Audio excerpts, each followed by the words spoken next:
Episode 47 na po tayo ng Royal Blood, araw ng Martes sa August 22, 2023.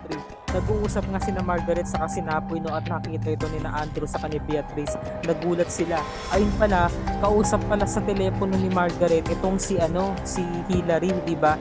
Binalita ni Hillary na yung family friend nila kumabit pala no sa taong meron ng asawa. Kaya ang sabi naman ito ni Margaret, mamaya na tayo mag-usap, Hillary. Tapos nung nakita ni Margaret na nasa likuran pala niya sina Andrew sa si Beatrice, pinalapit niya to sa kanila. Sabi niya, anong ginagawa niyo dyan? Lumapit kayo dito. Yun pala, meron pala siyang ia-anunsyo. Ika-40th day ng kanilang ama, no? Yung padre de pamilya, si Gustavo. Parang bukas yata. At kailangan nila itong i-celebrate bilang Christian. Kino-question ito ni Beatrice, sabi niya, ba't kailangan pang i-celebrate? Sabi naman ni Margaret, dahil Christian tayo. So, kino-question din siya ni Christoph, sabi niya, talagang isasama pa tong bastardo na to.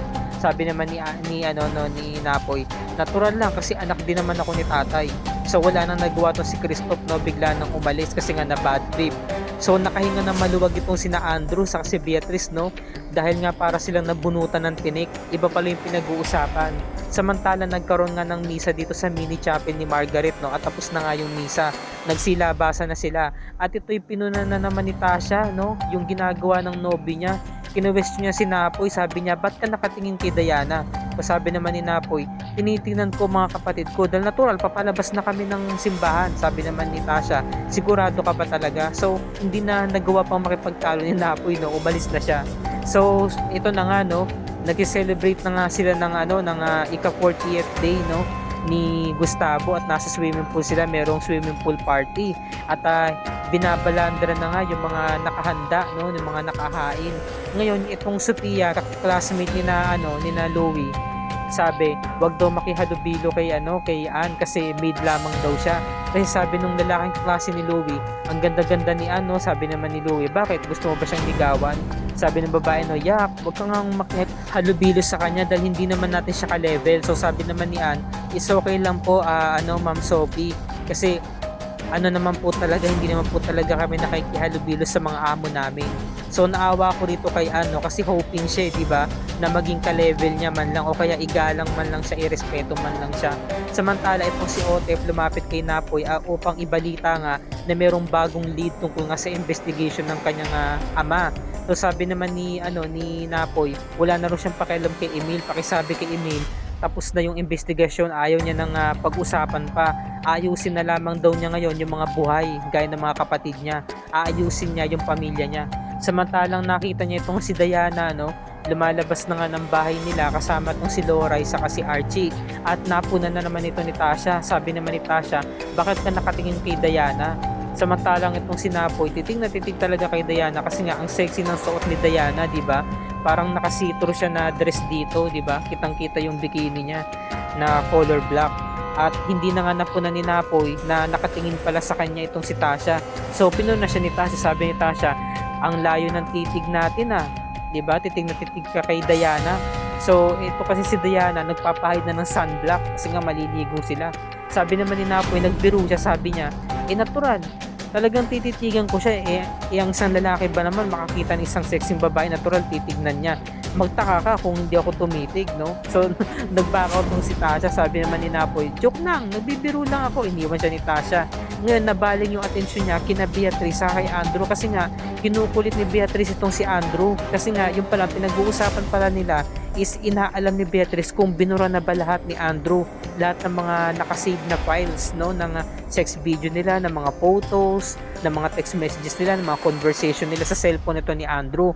Gusto lang makatiyak ni Beatrice. Ngayon nalaman ni Napoy na nag-send pa pala ng picture itong si Beatrice. Sabi ni Beatrice, isang picture lang yung kuya, gusto ko lang makasiguro kay Andrew na binura niya na lahat. Bakit ayaw mong ibigay yung phone mo para makita ko na binura mo na nga talaga? O sabi ni Napoy, no, iiwan ko na kayo, huwag kayong maingay, mahalata tayo dito kaya kayo na ang bahala dyan, no? So ito na nga, nakita ni Beatrice, no, na kinakausap ni Andrew itong si Margaret. So nagwo-worry siya, di ba, baka nga naman kunin ni Margaret yung cellphone, makita lahat ng mga ebidensya doon. Samantalang itong si Diana, binigyan ng sunblock si Napoy para kay Lizzie, pahiran doon ng sunblock. kasi nga magsuswimming yung bata. Ngayon, tinanong naman ni Napoy si Loray kung nasaan si Tasha. Sabi naman ni Loray, nasa loob daw nag-change outfit. Yun pala, lumabas para makipagtalbugan kay Diana, 'di ba? Kasi nasa pawan siya in the moment, 'di ba? So nangyari, tulala itong si Napoy, 'di ba? Ang laki ng mata niya, sabi niya, wow, abe. Wow na wow talaga. Sobrang kaseksiyan nito ni Tasha. Yung katawan talaga nito ni Tasha, slim na slim, parang katawan nga ni Herlin Budol, 'di ba? Sa magandang dilag kanina. Pang Victoria's Secret talaga yung katawan nila, yung pang modelo. So tinalbugan niya tong si Diana, no? Sabi naman ni Diana, kinuha yung baba ni Napoy, inangat, sabi, tulala ka kasi nakakita ka ng sexing babae. So biglang tingin siya kay Diana, no? Hindi na to pinansin pa ni Diana kasi nga may anak siya. 'Di ba, nandiyan naman si RJ, saka ayaw na rin naman niya ng gulo. Samantalang itong si Lizzie, no, napatulala na labang sa ninang niya. Ito na nga, nagkaroon na nga ng handaan at hindi naman sinasadya ng waiter na matapunan ng pitcher na may laman tubig itong si Diana. Sabi naman ni Diana, it's okay, magpapalit lang ako. Todo sorry nung waiter at susuntukin ni Christoph kasi nga nakita niya na may ginagawa yung waiter. Sabi naman ni Diana, pinupunasan niya lang ako, tinutulungan niya ako. So sabi naman ni Christoph, ba't pa kasi ganyan ang suot mo? Pwede ba mag-change outfit ka? Dati, nung hindi pa tayo kasal, sabi naman ni Diana, no, una mo ko nakilala na sumasali ako sa mga bikini pageant. So sabi naman ni Christoph, dati yun nung hindi pa kita asawa. So hinaharas niya ni asawa niya, pinipigilan na siya ni Napoy, saka ni Beatrice gumigitna na. Sabi ni Christoph, huwag kayong makialam, lalo ka na, sabi. Tapos biglang sumingit itong si Laura at umiiyak. Binalita na nawawala nga itong si Archie, kaya nataranta yung loob ng bahay. So habang natataranta ang lahat, pagkakataon na ito ni Beatrice na puntahan yung kwarto ni Andrew kasi nga nalaman niya na si Andrew ay nasa guest room, no, nagpapalit. Kasi nga inalam ni Napoy kung nasaan ang tatay ni Louie, kasi nga isasama niya si Louie pati yung classmate nito para hanapin si Archie. So nung hinalungkat nga ni Beatrice yung cellphone ni Andrew, nakita niya nakasave pa pala yung sex video sa cellphone nito ni Andrew. So sobrang pervert nito, sobrang libog nga, kaya nga sobrang galit niya. Hindi niya kayang sumigaw ng malakas kasi nga may makakarinig. Kasi nga palihim niyang pinasok ang kwarto nito ni Andrew. Lumabas ng CR tong si Andrew kasi nga nakapagpalit na siya ng damit at nadat na niya itong si Beatrice na galit na galit. Kaya ginawa ni Beatrice, hinagis niya yung cellphone at kino-question siya, bakit hindi mo pa kasi binubura yung video? Napaka-pervert mo, no? Samantala, ito namang si Christoph saka si Diana, hinahanap na nila si Archie kasama si Loray.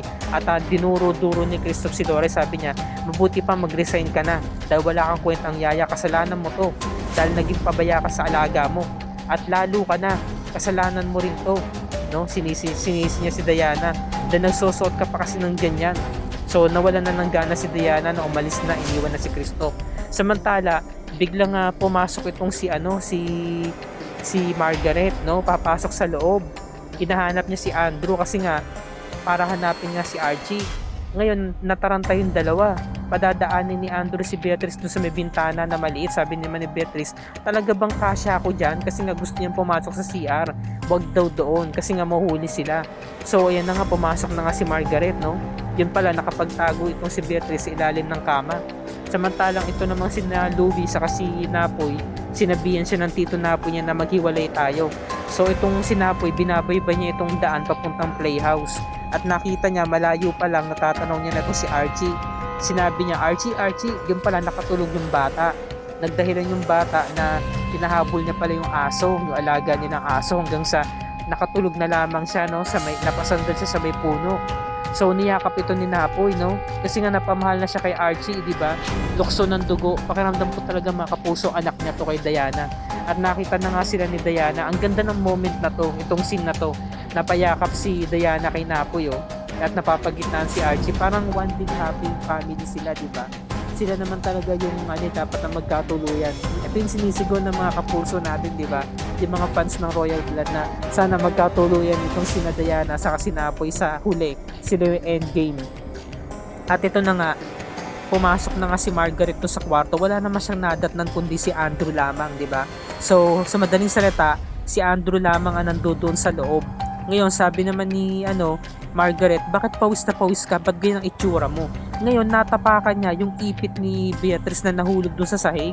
Yun, kaya nakaramdam siya. Ano yung natapakan niya? Nung paglingon niya sa baba, nakita niya yung ipit.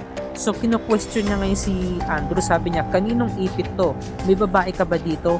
May kasama ka dito, wag ka na magdahilan, 'di ba? Hindi naman ako mag-ano sa iyo kung wala talaga akong nakitang ebidensya. So pinapabulaan nito ni Andrew, sabi niya, wala akong kasama ditong babae, mag-isa lamang ako dito, Han. Maniwala ka sa akin, hindi kita kayang lokohin, no? So sa pagkakataong ito, umiiyak na si Margaret at talaga nag-hysterical na siya, no? Kasi nga gusto nga niya talaga nga makapatay, 'di ba? No? So ito nga, hanggang sa napabilog na naman siya ni Andrew, naloko na naman siya, nauto na naman siya. Ang hirap ng sitwasyon dito ni Beatrice kasi nasa ilalim siya ng kama. Hindi siya pwedeng gumawa ng ingay, di ba? So, nagpupumilit pa rin si Margaret na ilabas niya yung babae niya. Dito ba? Dito ba sa loob ng CR? Pagbukas siya ng pintuan, wala naman, di ba? So, hinahanap pa rin niya. So, sabi naman ni Andrew, sinasabi ko naman sa iyo, Han, hindi kita kayang lokohin. Ako lang talaga mag-isa dito, maniwala ka, no? So hinalik-halikan niya, dinaan-daan niya sa pahalik-halik, 'di ba? Para lang maging maamo. So itong si Beatrice hindi siya makaalis. Sabi niya sa isipan niya, bumubulong-bulong siya, ang tagal naman, 'di ba? So habang nagyayakapan yung dalawa, nakatitig si Margaret doon sa ilalim ng kama. Kasi iyon na lang hindi pa niya nakikita, 'di ba? Nasusuri. Samantalang dumating na tong si Christoph at talagang kinuha itong si Archie kay Napoy kasi nakita niya hawak-hawak ni Napoy yung bata. Pinapagalitan niya, sabi niya, ano ba kasi talaga ang dahilan? Alam mo ba, pinag-alala mo kami. Nandahil sa'yo, binigyan mo kami ng problema. So inawat ni Napoy, sabi niya, tol, wag mo na pagalitan ang anak mo. So binigyan siya ng senyales ni Diana na wag na sana makialam, no? Kaya na nilang i-handle yung situation kasi mag-aaway pa eh. Galit itong si Christoph, sabi niya, wag ka nga makialam dito, no? So ito na nga sa parting ito, inaakit ni Andrew si Margaret kasi kapag stress sila, 'di ba, nagse-sex sila. So talagang nabatrip si Beatrice, hindi siya talaga makaalis. Imbis na makaalis na siya, na-stuck siya sa ilalim ng kama kasi nga naisip niya, naku, magse-sex pa tong dalawang to. Talaga tong si Andrew, loko-loko talaga. Loko to si Andrew, no? Talagang inutunan naman niya yung misis niya. Dinaan lamang sa pakikipagtalik. Nagtalik pa talaga sila na nandoon si Beatrice sa loob ng kama. Samantala, ito na nga, bumalik na nga sila sa bahay at niyakap ni Lizzie yung kuya pinsan niya kasi nga nag-alala ito ng sobra, no? So sabi naman ni na Loida, Loray, wag ka nang magsenti-senti dyan, okay na yung amo mo, nakabalik na nga ng ligtas. So anong nangyari? Ginawa ni Christoph, ikaw, ano pang tinatayo-tayo mo dyan? Mag-impake ka na dahil you're fired. Sabi naman ni Napoy, tol, wag mo namang isisantain si Loray ng ganun-ganun na lamang. Pwede naman natin itong pag-usapan, okay na naman yung anak mo. Sabi naman ni Christopher, pwede ba wag kang makialam dito? Tinulak niya na malakas si Napoy, napasubsub ito sa sahig. Napaupo na lang siya, no? So itong si Archie nagtakip ng dalawang tenga kasi ayaw niya makarinig ng kaguluhan. Ito namang si Napoy hindi na nakapagsalita, no? Tumayo na lamang siya ng dahan-dahan. Samantala, tapos nang makipagtalik yung dalawa, nakaraos na. Tatawag na sana itong si Margaret kay Christoph para alamin kung nahanap na ba itong si Archie, no? Pero mo kalagitnaan ng hanapan na nagawa pa talaga nila magtalik, tapos 40th anniversary pa ng death anniversary ng kanilang padre de pamilya. Samantalang to si Beatrice nag-iingat talaga. Samantalang to si Andrew kinuha yung cellphone para nga burahin na yung video. Ito namang si Margaret, hindi niya makontak si Christoph kasi nga nalobat yung phone niya. Kaya nangyari, kinuha niya ng biglaan yung phone ni Andrew. Nandun yung sex video nila, 'di ba, nasa screen. So malalaman natin to bukas, mga kapuso, kung makikita ba talaga ni Margaret or malulusutan ito ni na Beatrice saka ni Andrew. Ito yung dapat natin pakatutukan.